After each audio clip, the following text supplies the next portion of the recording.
이 세상은 강한 자만이 살아남는다, 이런 생각들이 지배하고 있습니다. 그래서 적자 생존, 약육 강식, 자연 도태, 이런 생존의 법칙이 존재하고 있습니다.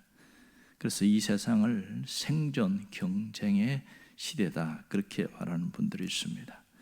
생존 경쟁이라는 것은 좀 더 확대하면 인생 자체가 싸움터다, 그런 뜻이 되겠지요. 어떤 면에서 신앙생활도 이기는가, 버티는가, 지는가, 이런 것이 굉장히 중요한 현장이라는 것을 알 수 있습니다. 우리가 살고 있는 우리의 현장은 치열한 싸움터인 것을 알 수 있습니다. 오늘 본문에도 이 싸움에 대한 이야기를 하고 있습니다. 지는 싸움이 아니라 이기는 싸움을 말하고 있습니다. 4절에 보면 여기에 반복되는 단어가 있습니다. 4절과 5절에 반복해서 나오는 단어가 세상을 이긴다, 이런 얘기합니다. 하나님께로부터 난 자는 세상을 이긴다. 누가 이기는가? 하나님께로 난 자가 이긴다, 그런 얘기를 하고 있어요. 여기서 하나님께로 난 자가 어떻게 세상을 이기느냐 하는 말입니다. 세상은 강하고 우리는 약한데 어떻게 세상을 이겨낼 수 있는가, 이런 의문점이 생기게 됩니다. 어떤 면에서 세상 속에서 그리스도인으로 살아간다는 것은 결코 쉬운 일은 아닙니다. 우리는 세상 속에서 신자로 살면서 수많은 어려움을 경험하게 되었습니다. 사실 초신자일 때는 그 어려움이 크다는 것을 잘 못 느껴요. 그냥 예수 믿는 것이 좋고 신앙생활이 즐겁고 그런 느낌이 있습니다. 하지만 10년 혹 더 이상 신앙생활하는 분들은 신앙생활은 어렵다, 이렇게 생각합니다. 왜냐하면 고난이 있고 또 내가 감당할 수 없는 그런 일들을 경험하기 때문에 그렇습니다. 세상 속에서 신자들이 겪는 어려움은 두 가지로 집약할 수 있습니다. 하나는 외부로부터 오는 공격입니다. 이것을 시련, 고난, 이렇게 표현합니다. 신자들이라는 그 표현, 그 이유만으로 세상은 우리를 미워합니다. 두 번째는 사탄으로부터 공격을 받습니다. 사탄이 공격할 때는 유혹이라는 도구를 가지고 나옵니다. 유혹을 받으면 무너지는 경우가 굉장히 많습니다. 그러니까 유혹과 시련이라는 것으로 우리를 넘어지게 합니다.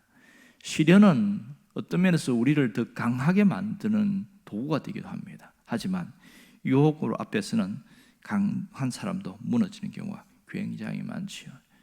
시련을 많이 경험한 사람, 또 그것을 잘 이겨낸 사람은 신앙이 아주 강해지는 사람을 보게 됩니다. 하지만 유혹 앞에 무너질 때는 비참하게 되는 경우도 또 나타나고 있습니다. 우리는 이 두 가지로 같이 힘든 현실을 살아가는 것이 우리의 모습입니다. 그런데 사도 요한은 이 두 구절에서 이긴다는 말을 3번이나 반복하고 있습니다.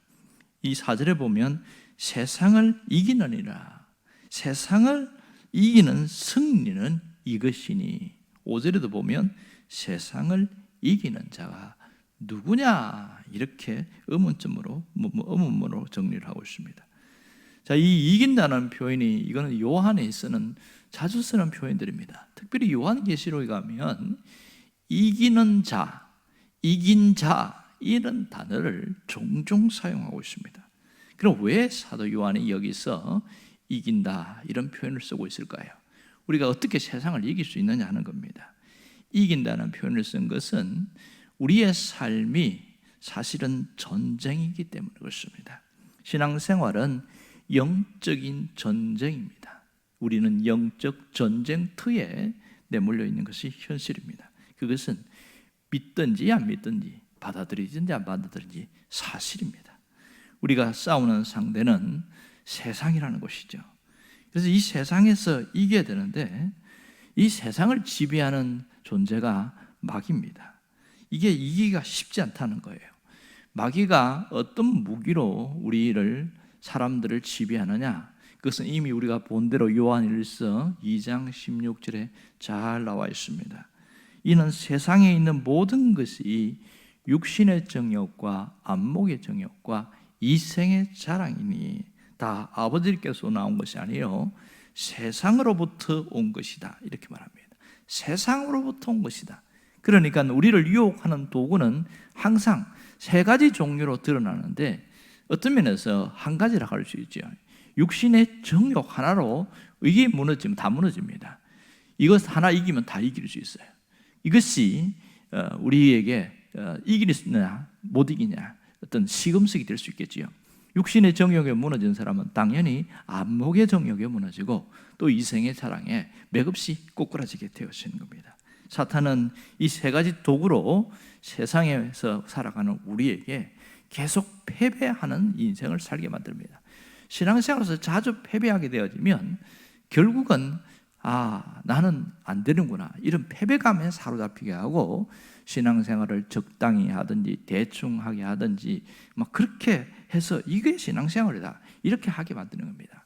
이 사탄이 얼마나 교묘한지 육신은 죄의 지배를 받는다는 것을 압니다. 죄의 영향을 받기 때문에 우리의 죄성은 죽을 때까지 없어지는 않습니다. 본성이 그래요. 죄의 본성은 죽을 때까지 없어지지 않으니까 끊임없이 이것으로 짓누르고 우리가 이겨내지 못하게 만드는 것이 현실입니다. 사탄의 목표는 넘어지게 하는 거예요. 우리가 신앙생활에서 무너지게 하는 것입니다. 유혹을 하는 이유는 무너지게 하려고 그렇게 하는 것이죠. 여러분, 우리가 이 사탄의 공격에서 이기는 것이 가장 중요한 겁니다. 사실 이 공격에서 이겨본 사람은 또 이겨냅니다. 그러나 자주 실패한 사람은 아예 포기하는 경우가 굉장히 많습니다. 영적 전쟁에서 이길 수 있는 방법이 뭘까요?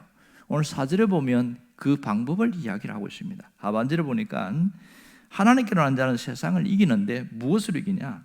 세상을 이기는 승리는 이것이니 우리의 믿음이니라 이렇게 말합니다. 무엇으로 이깁니까?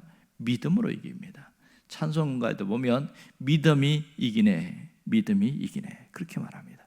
이 말씀에 나온 것이죠. 세상을 이길 수 있는 것은 어떤 다른 것이 아니라 믿음이라는 것을 강조하고 있습니다. 그러니까 하나님께로 난 자는 세상을 이기는데 그 이김이 바로 믿음이다 이 얘기를 합니다. 그러면 우리는 끊임없이 싸워서 이겨야 되는가 이런 의문점을 갖게 되어지죠.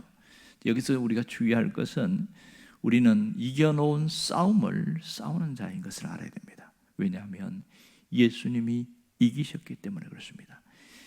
사탄은 예수님께도 이렇게 싸움을 걸었지요. 공생의 사역 초기 때도 싸움을 걸었고요. 그리고 마지막에 집요하게 싸움을 걸어서 죽음이라는 강력한 도구를 갖고 왔습니다. 이 사람에게서 가장 한계는 죽음입니다. 그래서 십자가에서 죽게 해버렸습니다. 그때 어떤 분들은 그렇게 이야기하더라고요. 그때 사탄은 큰 잔치를 벌였다. 하지만 주님은 그 죽음을 뚫고 부활하셔서 사탄의 그 싸움에서 이겨냈습니다. 예수님이 이미 살아계실 때 요한복음 16장 33절에 내가 세상을 이겼노라 이렇게 말씀하셨어요. 그러니까 우리가 싸우는 싸움은 세상과 싸워서 이겨내는 게 아니라 주님이 싸워서 이긴 것을 믿음으로 받아들이고 나아가게 되면 우리도 이기는 존재가 되는 겁니다. 이걸 모르면 세상과 싸워서 내가 싸워서 이기려고 끊임없이 애를 쓰다가 잘 안 되는 경우가 많지요. 분명한 것은 하나님의 백성들은 망하지 않는다는 사실입니다. 왜냐하면 하나님의 자녀가 되는 순간 우리는 이미 하나님이 보호하시고 하나님이 책임지는 그런 존재가 되었습니다. 아이들이 가끔 그런 경우가 있잖아요. 학교 가가지고 잘못해가지고 유리창 깨고 이러면 아버지가 물어줍니다. 왜냐하면 자식이기 때문에. 우리도 마찬가지죠. 하나님의 자녀가 되었다는 특권은 바로 이러한 것이었습니다. 그러므로 주님이 책임져 주시는데 우리가 세상에서 싸울 때도 내 능력과 내 힘으로 싸워나가는 것이 아니라 주님이 우리에게 주신 그 믿음을 드러낼 때에 싸워서 이겨낼 수 있다. 이걸 이야기하고 있습니다. 그러니 내가 싸워서 이긴다는 개념을 갖던 사람과 주님이 이겨놓은 싸움을 내가 함께 이겨나간다는 사람은 판이하게 달라져요. 내가 싸우면 번번이 무너지는 경우가 훨씬 많습니다. 그러나 예수님이 싸워서 이겨놓은 것을 나도 함께 이겨나간다. 이런 사람은 굉장히 쉽다는 거예요. 그래서 똑같은 믿음의 생활하면서 세상에서 싸워 이기는 자인데 어떤 자는 번번이 넘어지고 어떤 자는 이겨내는 자가 있습니다. 무슨 차이가 있을까요? 그것은 딱 한 가지입니다. 예수님을 바라보면서 나아가는 자는 늘 이겨냅니다. 하지만 자기가 갖고 있는 내가 할 수 있다는 그 강한 신념과 내 안에 있는 믿음으로만 이기려고 하는 사람은 유혹 앞에 맥없이 무너지는 경우가 굉장히 많습니다. 예수님을 바라보지 않으면 우리는 세상의 유혹에 쉽게 무너지게 됩니다. 하지만 늘 주님을 바라보면서 나아가는 자는 이겨낼 수 있습니다. 그래서 히브리서 12장 2절에 유명한 말을 하고 있습니다. 믿음의 주여 온전케 하는 이신 예수를 바라보자. 예수님을 바라보고 예수님을 생각하고 예수님을 주목하는 사람은 이미 이겨놓은 싸움을 싸우는 것이죠. 여러분, 신앙생활을 하더라도 세상을 싸워서 이긴다 이 개념이 있는 사람과 없는 사람은 확연하게 차이가 납니다.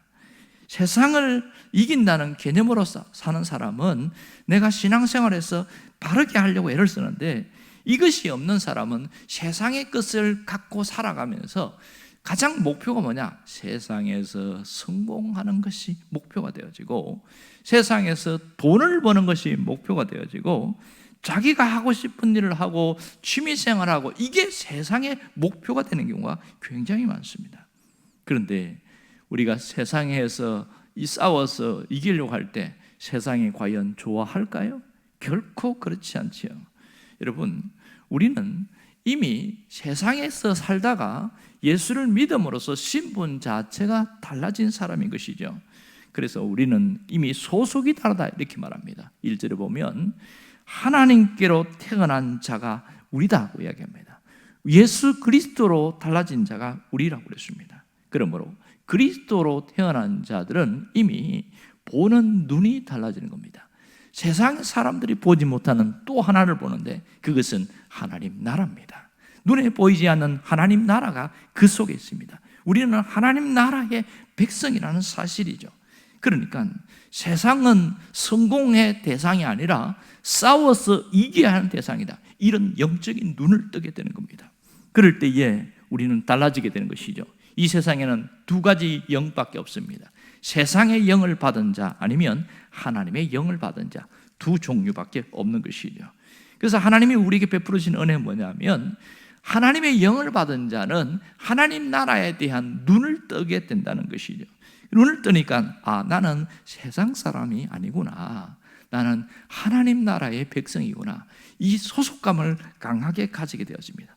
그러다 보니까 이 세상은 동화돼야 되는 장소가 아니고 싸워서 이겨야 되는 곳이구나, 여기에 대한 영적인 지각이 생기게 되는 겁니다.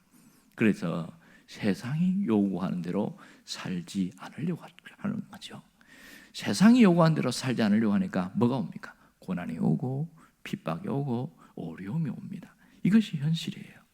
세상이 요구하는 것은 딱 한 가지입니다. 하나님 나라를 믿지 말라는 것이죠. 세상이 요구하는 것은 너는 하나님의 백성이라는 자의식을 갖지 말라, 이것이 그들이 말하는 겁니다. 예수가 왕이라고 말하지 마라, 예수가 주인이라고 이야기하지 말라는 거예요. 그래서 이 세상에서 동화되어서 세상의 방법과 세상의 원리에 함께 어우러져서 그렇게 살아가라는 거예요. 그러면 핍박도 없고 아무것도 없어요. 유혹도 없어요. 이미 같이 동화되는데 무슨 유혹이 있겠습니까? 예수 믿는 것을 포기하고 하나님 나라를 믿지 말라는 거예요. 하나님 백성으로 살지 말라는 거예요. 그러면 핍박도 없다는 거예요. 이게 세상이 요구하는 겁니다. 하지만 이 영적인 눈을 뜬 사람은 세상이 요구하는 대로 살지 않습니다.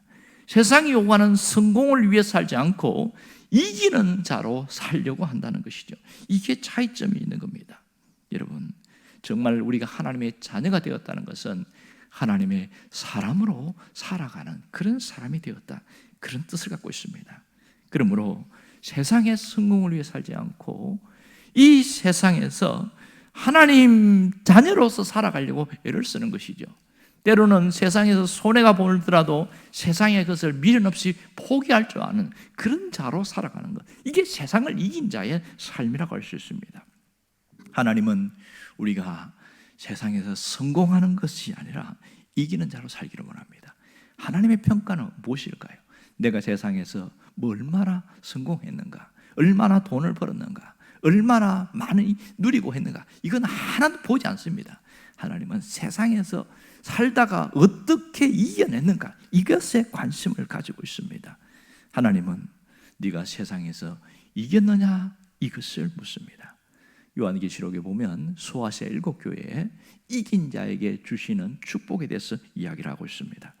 이긴 자는 생명나무의 열매를 먹고 둘째 사망의 해를 받지 아니하고 감추인 만나와 흰돌을 받게 되어지고 만국을 다스리는 권세를 갖게 되어지고, 이긴 자는 흰옷을 입고 하나님의 보좌에 함께 앉게 된다. 끊임없이 이긴 자에 대한 얘기를 하고 있습니다. 그러므로 우리는 예수를 믿고 난 이후에 부자가 되고 성공하고 거기에 목표를 두는 것이 아니라 이 세상에서 승리하는 자, 이기는 자로 살아가야 되겠다. 이것이 신앙생활의 목표가 되어야 됩니다. 하나님이 우리에게 원하는 것이 이거라면 오늘 내가 결심할 것도 분명한 것이죠.